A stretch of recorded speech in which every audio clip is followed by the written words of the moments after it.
Hello everyone and welcome to this, another episode of 3D Prototyping in Unity. My name is Kasanas. Guys, in the last episode we took care of building our character asset for our customization screen. We built the character asset, filling in all of the information for the animations that we were going to be taking a look at. We built ourselves a rigid body and a capsule collider on the asset to allow us to later on be able to interact with things as well as jump and be affected by gravity. We also took care of creating a platform for the character to stand on. In today's episode, what I'd like to take a look at is the creation of a camera group that's going to allow us to rotate around the character and view the character from different angles, as well in the future to follow the character whenever the character jumps. Alright, let's get started. Okay, so our main goal today is to set up our camera to be able to rotate around the character. We also want to set it up so that in the future when our character jumps, our camera is going to be able to follow the character without losing its position. One of the first things we want to take a look at is if we take a look down here in the lower right hand corner in my setup of Unity, we've got our game view down here, and this is basically the view that the player is going to have of our scene. And right now I don't like it. We're very far away. The whole point of this customization screen is to be nice and close, allow the player to rotate around the character, see the different details in the character, the different weapons or clothing or whatever you want it to do. So where the camera is currently located is not great. What I want to do, I'm going to select the main camera, and when I do, I can see the frustrum. So as long as my character is located within this frustrum, we're going to be able to see everything located down here. I'm going to move this camera a little closer. So let's move it in and find a distance we like. How about let's try -4.5. That's pretty close. I don't mind that at all. And now I'm going to move it up a little bit as well on the Y. So maybe something like this. That's not so bad. So let's put it at 1.4. Let's put it 1.5. 1.5. All right. So in this location right now, I like what I can see down here. We're nice and close to the character. I still have plenty of room on the sides to be able to add things. And I'm nice and close to the character to be able to see all of the details. If we take a look in this area here right now, we can see the frustrum is quite large, and if we want to, we can change it. To change the frustrum, we have the near and far clipping planes. So let's put this at like 100, and even that's way too big. We could probably put it at 10, and we're still seeing the character perfectly fine, which is great. So the frustrum, anything contained within the frustrum, we're going to actually be seeing within the game view. So this is perfectly fine. As well, let's say you didn't want this quite as wide. Right now we have a field of view of 60. You could either narrow or you could widen or narrow your view. I'm just going to leave it at the default of 60, but if you guys want to go in and go through and change your field of view, that is perfectly fine. You want to get the look that you are looking for your game. Okay? So for now, I'm going to leave this exactly like it is. I like this view that I've got of the character. Now later on, when we're rotating our camera around, we don't want to actually change. We could simply rotate it around the Y if we wanted to. We probably don't have to add anything additional, but what I'm going to do is I'm going to add an additional camera group as a parent to the main camera. And I'm going to perform all of my work, any of my manipulation I do for rotation or positional changes to that camera group rather than apply it to the actual main camera. That way I will always maintain this offset that I've created the way I like it. Okay, so what I'm going to do in order to create that layer in the hierarchy is simply go over here to my hierarchy. I'm going to say create, and I'm going to create an empty child. And this empty child will come in as a game object. Right now it's coming in at some random location, so I'm going to take it, I'm going to go to my little gear over here, I'm going to click it, and I'm going to say reset. And that's going to set my game object to the origin. So right now we can see that game object is located at the origin, right at the character's feet, which is absolutely perfect. That's exactly where we want it. Now I'm going to change the name of this object immediately to, let's call it camera control group. Alright, so the camera control group. And this is where I'm going to manipulate, I'm going to do all my manipulations to the actual camera control group here. What I want to do now is grab my main camera and drag it and drop it on the camera control group. Now because we had this transform set to all zeros, it was all zeroed out, our main camera maintained its transform position in relationship to the actual character and in relationship to the control group. So that's perfect. Now if we take a look at this control group now, I can go through and I can manipulate my rotational position, for example, let's say my Y. I can manipulate my rotational position, and I will be able to see different views of the character. All right, so we're rotating around that position. The camera itself is staying planted in its location relative to the actual control group, but the control group is rotating around the character. And that's going to give us the different views for our actual customization. Let me reset that to 0. Okay, so basically what we want to do now is write a script that's going to allow us to do that. Okay, so the first thing we want to do is determine what controls we're going to use to rotate our camera. And what I'd like to do is I'd like to use the A and the D keys to be able to rotate our camera around. I would like to use the W key to have our character walk. I would like to use the W and the Shift key to have our character run. And lastly, I'm going to use our space bar to have the character jump in the air. All right, that's my plan. So the A and the D keys, we can go through and we can write code that takes into account particular keys. But Unity has given us, the engine has given us an option. If we go in to take a look at Edit, we take a look at our project settings and we go to Input. It's going to open up the Input Manager over here in the inspector. Underneath that, you're going to see a title that says Axes. Now, the axes are predefined controls that will affect our character. If we take a look at, for example, horizontal, we can see that the horizontal name is horizontal, and we can either use the negative button or the positive button as the left and the right keys, or the A and the D keys. So by using the name, the axes horizontal, it's automatically going to take into account the input of the left and right button as well as the A and the D keys. All right, so those are the keys that I want to use for my particular controls. You guys can go through here and take a look at what the additional ones are as well. They have vertical setup, which is set up for the up and down, or the S and the W. We're going to use that later on. It's also got one set up for jump, which is the space bar. There's a bunch of different things in here, and these are all you're able to edit these as well if you want to. You can go through and change these to be anything that you want them to be. Okay, we're going to be using the axes, the horizontal axes, to be able to rotate our character around, rotate the camera around our character. So to do so, let's go over here to our camera controller, and we're going to add a component. I'm going to add a brand new script that I'm going to call camera group controller. All right, and this camera group controller is going to, well, it's actually appeared here, which I don't want it to. What I'm going to do is go to my assets first of all, and I'm going to add in my assets, I'm going to add in a brand new, create a brand new folder that I'm going to call scripts. And I'm going to add all of my scripts to that location. So I'm just going to drag this and drop it in place for now. Now, if I go to my scripts folder, I can see it here. I'm going to double click it, and it's automatically going to open up in MonoDevelop. Hopefully it did. My MonoDevelop opened up on a different window. Let me drag it over. All right, there is my MonoDevelop. Now, if yours opens up in something else, Visual Studio, for example, you can go through and you can change your. Let me just show you. You can go through and you can change under Edit, under Preferences, under External Tools. You can go through and you can change, if you want to use MonoDevelop, you can go through and change your script editor. There's a couple of different options within here. All right. I actually like to use MonoDevelop. It works perfectly fine, so I'm going to keep on using it. All right.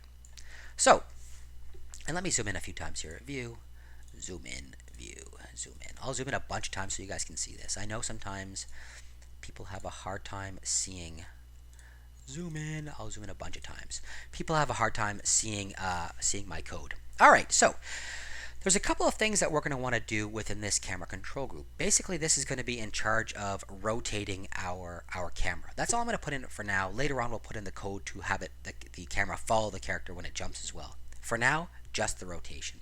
So, I'm going to start off with a serialized field, and a serialized field basically means that we have access to this actual variable within the inspector later on when we go through and we are manipulating things. It's going to be available within the inspector to make changes to it. All right, so I'm going to make a serialized field, and I'm going to make a float, and I'm going to call this float. Let's call it rotation speed. I guess is probably perfectly fine. And basically this rotation speed is going to be the speed in which we are rotating our camera around our character. Okay, and we can either go through and set a value here. Let's say I say equals 40f, doesn't really matter. I can set a value here, and then I can overwrite that value later on in the inspector if I find that's not rotating quick enough. And I'll show you exactly what that means in just a moment. Your start is going to be available whenever we create a brand new class like this. We always have a start function and an update function immediately available to us, and you can either go in and remove those if you're not using them. The start is typically like it says for initialization. So in here I could have written rotation speed equals 40 if I really wanted to, but I'm going to leave it like this for now. Okay. Now down here in the update, I'm going to basically have to go into my update. I'm going to have to take a look at whether or not the player is actually giving me input. All right, if the player is pressing the A or the D key, then I'm going to want to react to it in some way. So we're going to do that here in the update function. We're going to constantly be looking for whether or not the character is interacting and then reacting to that interaction. Now, the A and the D key are basically a negative and a positive value. If you press the A key, you're going to get a value between -1 and 0, and if you press the D key, you're going to get a value between 0 and 1. Okay, it's basically analog. So if it's pressed all the way down, you're going to get a value of 1. If it's no pressed part way down, you're going to get a different value. As you press down, the value ramps up. So anyway, what we're going to take a look at, we're going to actually add an if statement.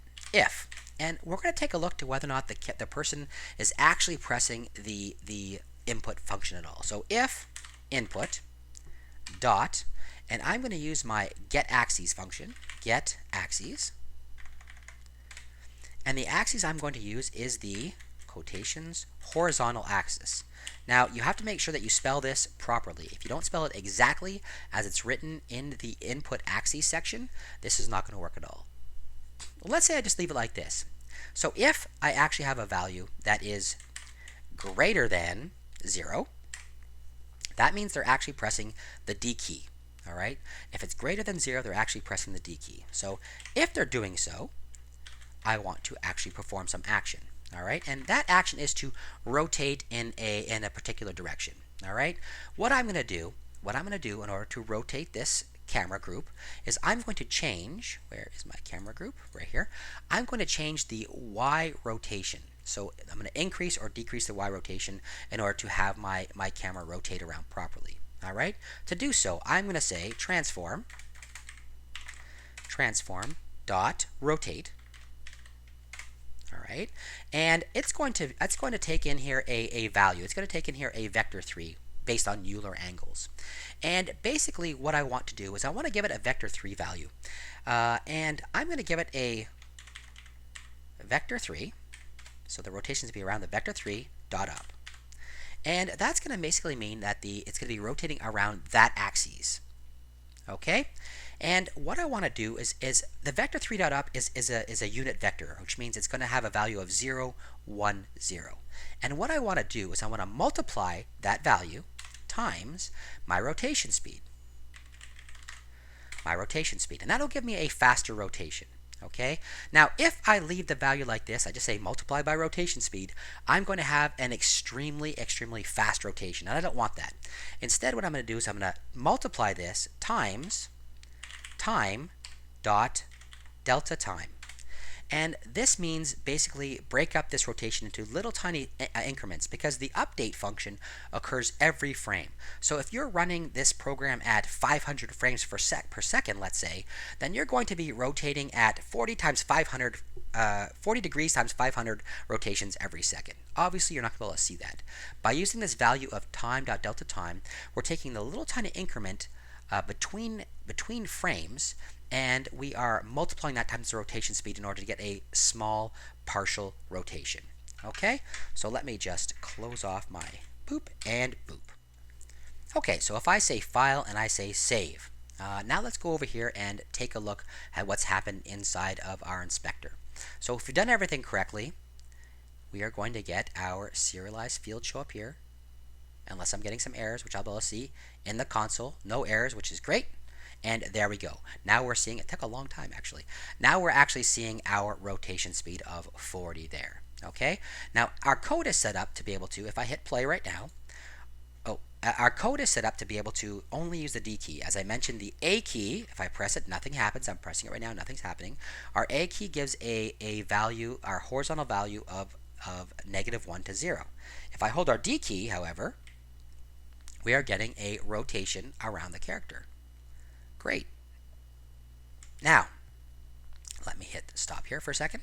Now, that's great. What I want to do now is let's go back to our code, and I want to add a second line. All right, I'm going to have an else if, a second input. So if our input is actually less than 0, so if it's not greater than 0, if it's less than 0, so I can say input dot get axes. I'm basically writing exactly the same thing. Get axes, our horizontal, and remember I said it has to be exactly the same. If it's spelled incorrectly, this will not work.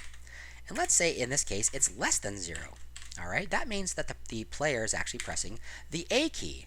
If the player is pressing the A key, we want it to rotate in the opposite direction. All right, so I'm going to grab this transform rotate line here. I'm going to grab it, I'm going to copy it, I'm going to paste it in this location. And basically we want it to rotate in the other direction. In fact, you know what I think I want to do? I want this one to rotate in the opposite direction. I want this one to be negative right here. And that's going to allow a counterclockwise rotation with D and a clockwise rotation with the A key. Okay? So those two lines, or these handful of lines right here, I'm going to file save that. File save. And I'm going to go back to my actual game. Bam. And when I hit play now, when I hit the D key, I will rotate in this direction, and when I hit the A key, I will rotate in this direction. All right, perfect. This allows us to actually see our character from any given angle. All right, perfect. That's what we're going to do for today, guys. I'm going to call that an episode. I think we are actually nearing our 15-minute mark, and I don't like to go past 15 minutes in any given episode. I know it gets to be a lot for you guys to take in. So follow along, guys. Do that, and you'll get yourself the rotation around the character. All right? Great. I hope you guys enjoyed it. If you did, let me know with a thumbs up. If you didn't, a thumbs down is perfectly fine. I love to hear from you. I love to hear your comments. If you think I'm going too fast, if you think I'm going too slow, let me know that down below as well. I also love to see what you guys are creating. So if you're creating something really cool, leave me a link. I would love to take a look. All right, guys? Thumbs up, thumbs down, comments down below, and if you haven't done so, please take a few seconds to subscribe. Have yourselves a wonderful day, everyone. Wait. I forgot one thing. Make sure at the end of every episode, you guys are saying file and you are saving your scene. I forgot to say that last episode. Make sure you are saving your scene, all right? When you save it, give it any name you want. Actually, I called mine, what did I call mine? I called mine custom main, all right? You guys can call it whatever you want, though, okay? Please save your scene. Otherwise, you have to do everything over and over again. All right, guys, thumbs up, thumbs down, comments down below, and if you haven't done so, please take a few seconds to subscribe. Have yourselves a wonderful day, everyone.